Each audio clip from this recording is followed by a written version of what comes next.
One second. Come on. All right, ladies and gentlemen, hello. My name is David Kendrick, owner of Lion Speaking Agency, and we have another mental health conversation today. And today I have two very special guests. We have Miss Jamila H. and Miss Jessica C. And for those of you who are new to my page, the conversations that we hold here are mental health conversations because it is so important. And today we have a very important conversation, something that I'm pretty sure we all deal with, and that is stress in the workplace and the impact that it has on our mental health. So for those times that you want to hold your head and scream out the office, or some for those days you need a mental health break and you don't know exactly what to do, where to go, we're going to talk about that today because every one of us are affected by our jobs, and they hold a sometimes we spend more time at work than we do at home. And sometimes we bring our jobs home and they have a negative impact on our mental health. So we're going to talk about that today. So we're going to I'll let Miss Jamila introduce herself first. And for those of you out there who are watching us live and who may be watching the replay, Miss Jamila works with very sensitive information. So some of her answers will be limited. There's a lot that she can't say because she does very important work. So just for those of you out there who are wondering, she does very important work. I know what she does, and it is very important work, but it's one of those highly classified jobs, you know. So don't be so dramatic. Not that classified, okay? All right, and we'll go ahead and introduce yourself. You can say whatever you want to say or whatever you don't want to say. Okay. Hi, everyone. Once again, I'm Jamila. I'm happy to be here to have a conversation about mental health. And I have lots of thoughts and opinions, so I'm looking forward to sharing those. Perfect. And Ms. Jessica, she has a different experience when it comes to work in mental health. So she was working a job, and I saw some of her posts on LinkedIn, and we had a conversation about her actually leaving a job due to mental health. So Ms. Jessica, go ahead and introduce yourself. Hello, I am Jessica Curtis. I am a life coach, and I help service industry personnel with mental health and stress management in the workplace. And I've learned a lot from it with myself, so I love to do my testimony with my clients. Perfect. All right, so let's get right into it. So let's talk about stress and mental health. All right, so Jessica, well, no, Jamila, I'm sorry. My first question will be toward you. So, with the work that you do, does your job prepare you for the type of work that you do? And if so, what type of preparation do they give you as far as your mental health goes? Yeah, I mean, so a little background, I supervise analysts that review like child sexual exploitation content. So aside from just the analytical training of my work, my job does provide a lot of resources as far as having an in-house therapist, a lot of supervisory group sessions to deal with the trauma that comes along with, seeing exploitative content of children, reading exploitative content. So they're very good about making sure that our mental health stays intact, that we are able to, take as much time off from work as we need. They're very flexible with that because they know that it's a job that not most people can do, and they don't want us to burn out from it. So the job is very much so people first, employee first, and then everything else is secondary. Perfect. And Jessica, my first question to you would be, what type of work were you doing, and why was it so stressful? I, for a long time, was in the janitorial industry, and we all know how people in that industry are not very much respected for what they do. And no matter where you work, I was working for different companies, and janitorial is the same everywhere. It's those people who clean up after everybody else who don't get that respect that they deserve throughout the day from the employees they work under. And I've worked my way up through the chain of command. So I started off as the cleaner, and then I went to supervisor and then manager of the actual companies that supply the cleaners to clean. So seeing it from all levels, it became something, seeing it from another lens and having it be the one to back up the front line, the housekeepers, and what they do, and be like, look, these people do so much, but we don't give them the respect that they need. And especially in this coronavirus time where they're the frontliners, they're the ones maintaining the sanitation of these spaces. but we want them to do so much, and they become stressful of worrying about their own family and being infected.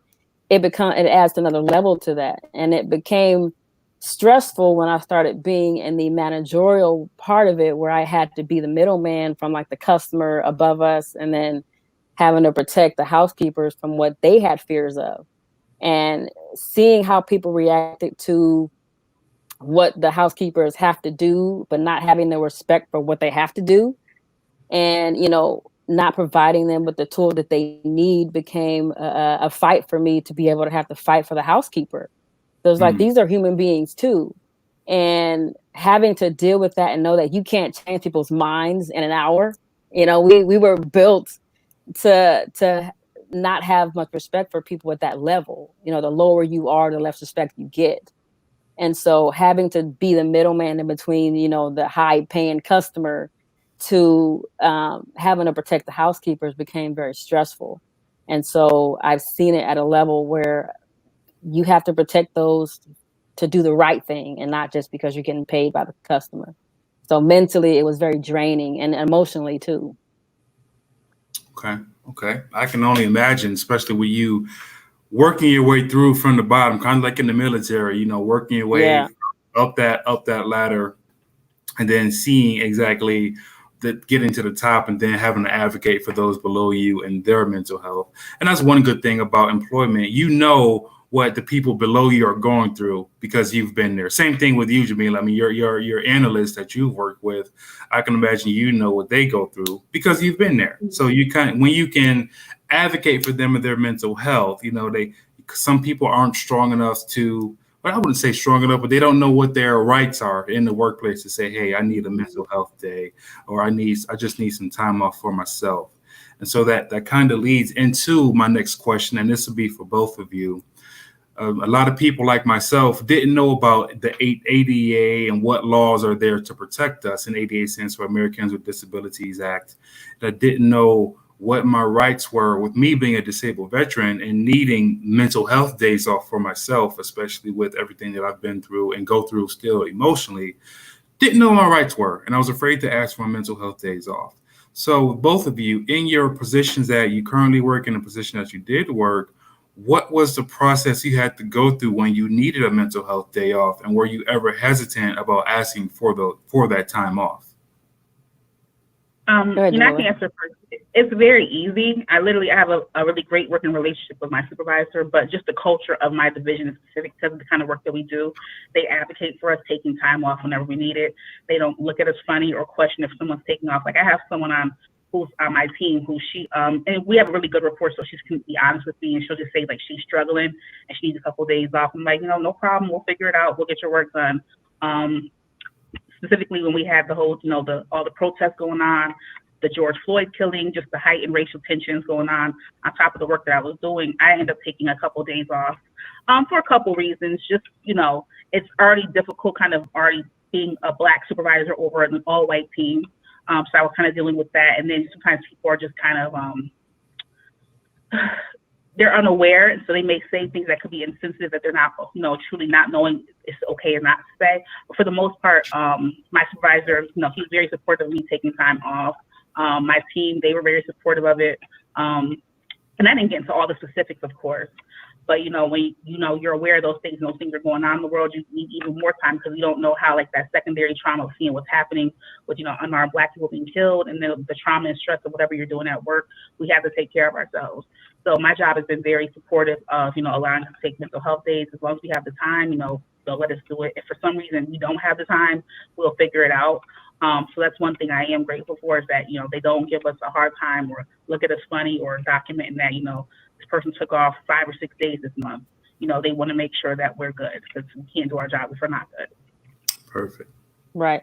For me, I was the middleman. So I was a manager of the supplier companies that provided the janitors, and I was part of the leadership to take care of our customer that we were taking care of. So I was that middleman that had to speak the word for my janitors to say, if you guys aren't feeling up to today, make sure you tell your supervision to let them know that you need a day off. For the housekeepers, it's like, y'all need to be here. We need y'all to sanitize. We need y'all to be doing y'all job. And so but it was very hard for them to speak up for themselves because they felt like they were letting people down. And so I had to make sure I was a voice for them to let them know you are still human. This is still just a job. You have a life for yourself that you have to maintain mentally and emotionally for yourself. So when you are not feeling up to the job or feeling good, let your supervisors know that you need a day off. For me, I had pretty good bosses that let me know that if I needed days off to take care of myself, and they were pretty easy about letting me do that, and we were be able to flex hours to make sure we do that. I don't think we call it mental health days, but we just call it a day that we needed off. So I mean, they were really open to that, but I had to make sure I had a voice for my housekeepers to let them know that they were still human and they could take days off too. Perfect, perfect, perfect, perfect. And once again, I hear a common theme, and that's advocacy for your people who work under you, because a lot of people, especially someone who may be new to an industry and new to an organization, they may not know how to ask for days off, or they may think that they can't ask for days off. I know a lot of companies, they have policies where your benefits don't kick in after 90 or 60 days. So a lot of people may be afraid to ask for those days off. I appreciate you guys advocating for others as well as for yourselves when you need those mental health days off. And Jessica, I'll stay with you for the next question here. Speaking about these days off, when you are applying for when you're applying for a job, what mental health questions do you think are important to ask? Like what questions would you ask your employer, knowing what you know now? What would you ask your employer or potential employer in an interview? For me, I've heard a lot of employers asking me, am I coachable? So am I able to learn their atmosphere, their company, and their people? I would ask that same question to the employer, because some employees, you can walk into that company and they just feel so stringent and how they run, what they have going on. And if something doesn't fit well with you as an interviewee, then you have all right to walk out of that interview to protect yourself. So some companies feel like, how we do it, what we do is how it's going to work. But like, okay, as an interviewee, I have my right to say, okay, I understand how your company operates. I'm going to pass on this job. And just make that as, is this employer coachable? Are you willing to learn from me as I am willing to learn from you? Because we both are still two different people. And so that's a really big one, because you want to be able to learn from your employer just as much as they're able to learn from you. And another one I would ask is just, are you flexible with time? Because we have life outside of work, and work isn't everything that you do. And you want to make sure that your employer understands that I have a life outside of work. So are you flexible with your time and my schedule here to be able, say you have two younger kids, and they have school or whatever. Are we able to work together on scheduling and making sure that that fits both of us and not just the employer demanding what they want? That also gives you the leverage to say that, okay, this employer is good for me or it's not. So you got to walk in knowing that you have a personal responsibility to take care of yourself, not just to be working for an employer. Perfect.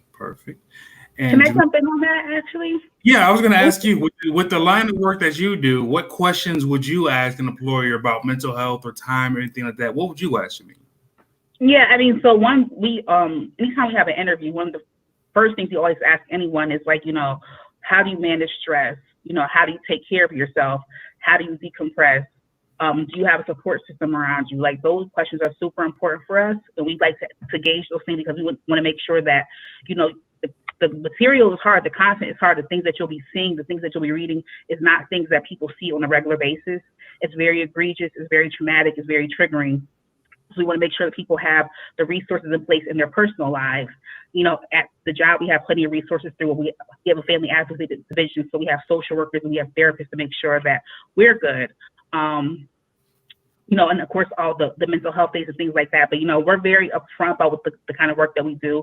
We give anyone an out. We actually had someone interview who was very interested in the position, but when she found out exactly what it is that we do, she said, this is not for me. And we respected it completely, and we appreciate her honesty, because there's no point in going forward with someone and they know the job is not right for them. So I think it's definitely knowing what you can handle, what's right for you, and not being ashamed to say, like, know what, this sounds like a great opportunity, but just not for me, and being able to walk away from it. Perfect. Perfect. And for those of you who are getting more people viewing us now, so for those of you who are joining in, and for those of you who are watching the replay, my name is David Kendrick, owner of Lion Speaking Agency. I'm here with Jamila H. and Jessica C., and we are talking about stress and mental health and how your stressful jobs has an impact on your mental health. So my next question, I'll stay with you, Jamila, here. So with the work that you do, let's say that you've had a string of stressful days. Do you ever bring your work home? Like, does your job have an impact on your relationships outside of work? Work doesn't impact my personal relationships, but I definitely bring way too much work home. I'm always doing work, and I think that's part of like the managerial part of my work. So I'm trying to definitely learn a better work-life balance. But as far as like my personal relationships, it's not impacted. And I think it can impact some people. Like if you have a family, if you have children, if you have a husband, those are definitely things that people who have those family units, that they may have those issues in other ways. I don't have that, so I don't have that issue, but I could see like someone who has children at home having to deal with the stuff that we see and deal with, how it could impact them. So it certainly can impact someone's personal life, but for me, it's not. Okay. Perfect. Now, Jessica, I'll switch over to you here. So now that you aren't working in that industry anymore, and it seems like you're, living your dream job with your life coaching, how does it feel that you're no longer working in that industry? And what do you hope to see as far as those employers you worked for when it comes to taking care of the mental health of their employees? I feel amazing, taking that step and that faith in yourself to move towards the more vision of life that you see for yourself. And it was such a load off. It was a weight off of me because I felt like I was moving towards a life that I wanted for myself, coming from an industry that was always taking care of other people. And so I had to open myself up to the opportunities and the possibilities of what was out there for me. Because sometimes you feel like you're stuck with a company because of, you were an employee. And so I had to open my mind to the opportunities out there, to what was completely different. So getting out of that industry allows me to dive into opportunities out there I never thought was possible. And so doing that allows me to speak to more people about their mental health and let them know that you may work for a company right now, but that's not your entire life. There are other companies out there and industries that you can work for, and taking that leap and commitment into yourself is what will relieve you of that mental strain from being somewhere you don't want to be. And being a life coach in that arena is so important for me because, like you said, I'm military too. I'm from Navy. And being on shipboard and that stressful life, and then getting out of the military and having slight PTSD and never really understanding what mental health was. I had to dive into that blind, and half the stuff that I was going through, I didn't realize I needed help with until I really started diving into why I was doing what I was doing. Why was I keeping myself stuck in an industry I know I didn't want to be in, but it was something I already knew. So it was habits that you're so used to doing, and it becomes robot-ish like. And so mentally you're stuck and not realize how stuck you are. And so that being out of that industry and going into the life that I want to live for myself allows me to give other people that vision that they want to live, and help them get out of their mental strains as well. Perfect. And Jamila, I'll switch over to you. Let's say that you've had a very stressful day at work and you feel like you had it up to here with the job, or you had a very emotional day at work. What do you do when you get home to unwind and just take your mental health and just kind of just relieve yourself of the stressful day that you've had? How do you unwind? Well, it's funny you say that because now I feel like it's harder to do that with being under quarantine and working from home. It was nice, at least being in the office, like work was at work, but now it's like we have the shared environment of work is always here.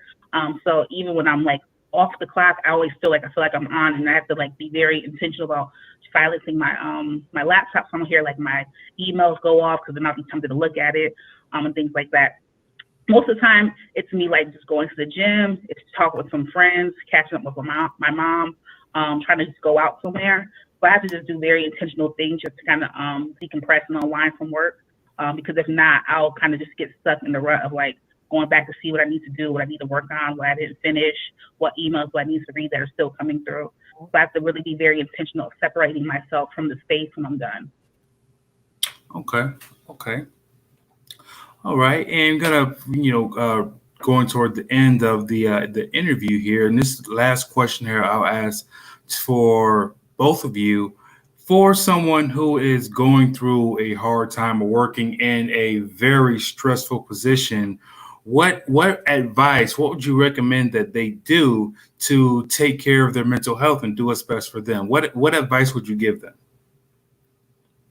And I'll say, okay, yeah, I would say first off is like communicating with your supervisor. I'm assuming that you have a good supervisor who's open, who listens. I think that's the first step. If you don't have a good supervisor, you feel like that's someone that you cannot go to, I think you should, I would recommend someone going to human resources and seeing what options they have, where they can take some time off as they need to. I think also people need to not be afraid to take time off. I think sometimes you feel like, oh, if I take time off, I look bad, but we accrue time for a reason. So it's yours to use when you need to use it. So, not being afraid, not being uncomfortable taking time off, not being uncomfortable, being vulnerable and having a conversation with your supervisor, because they can't help you if they don't know. And more than likely, they're going to want to help you because they're going to want to make sure that you're able to stay there, you're healthy, that you're in your best place. Because if you're not doing well emotionally and mentally, you're not going to do well on the job. So you need to be completely whole in order to be effective. So that'd be my suggestion.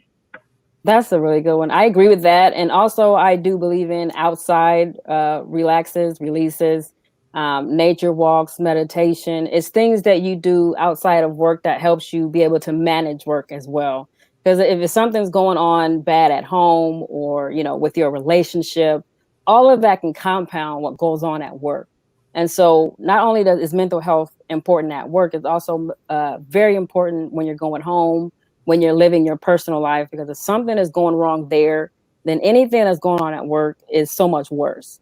And so I always talk to people about managing what you're doing outside of work, working out. How do you eat and prepare your body for daily uses? And it's so important to make sure we maintain our mind and our mindsets and our bodily health when dealing with anything in our lives. And so work can be stressful, but also if something's going on outside of work, to address that and get with support systems that you have outside of work to be able to be happy outside of work as well. Perfect answers from two perfect women. I'd like to thank both of you for your corny, right? Not awesome. Thank you. I gotta get some men. I don't have any men on here. Maybe that'll be a talk in the future. With me being a male and opening it up to these conversations, I never get any males on here to interview. So I'm gonna have to open it up and let them know it's okay to talk about your feelings and how you feel and things like that. Oh man, we need more of that. I'm telling you, we need more of that. I don't know how many men I talk to about their mental health and they just don't understand. I was like, y'all got mental health issues too. It's important. But I like to thank both of you for your time. Those of you who have joined us live and those of you who will be watching the replay. This was David Kendrick, Ms. Jamila H. and Jessica C. This was a conversation about mental health and how important it is to take care of your mental health when you're working in very stressful positions. I'd like to ask both of you to stick with me while I end the broadcast. And for those of you who are watching us live and who are watching the replay, thank you for your time and enjoy the rest of your day.